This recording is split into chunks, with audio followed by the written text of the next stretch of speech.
The power of the Pacific is now a major force in British rugby. Many islanders have become stars and earned fortunes. But in the game's lower reaches, it's a less glossy world. Wages are much lower, but cultural pressures to send money home remain.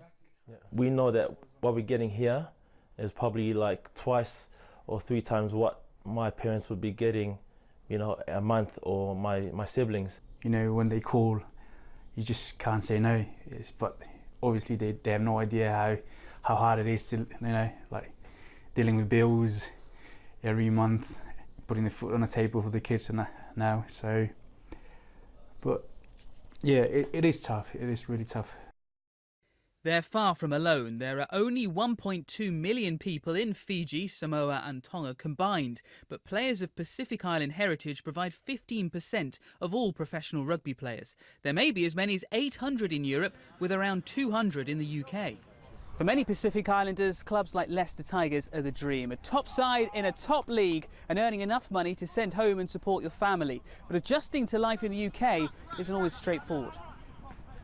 Leicester's England centre, Manu Tuilagi, made the journey from island life to the Western world at the age of 12. Coming straight from the islands is it's a massive step. Back home is a lot more relaxed.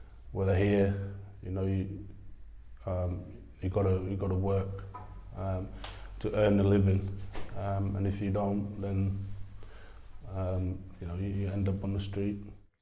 Some have found the move particularly hard. In France, 3 Pacific Island players have taken their lives in the past 5 years because of personal problems in an unfamiliar world.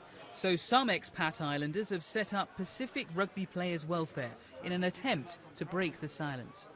Culturally, we need to be a lot better at talking about things. Pacific Island is always known for, you know, being happy and sort of happy-go-lucky at times, both on the field and off the field, and you know, not taking things very seriously, taking life as it comes. But you know, but they can be different when they get home, and so we need to be more open with each other. This weekend, Ireland will give a debut to Bundy Aki, another player whose heritage is in the Pacific. The tide from the islands is set to continue. The challenge is to spot those left stranded. Gearey, BBC News.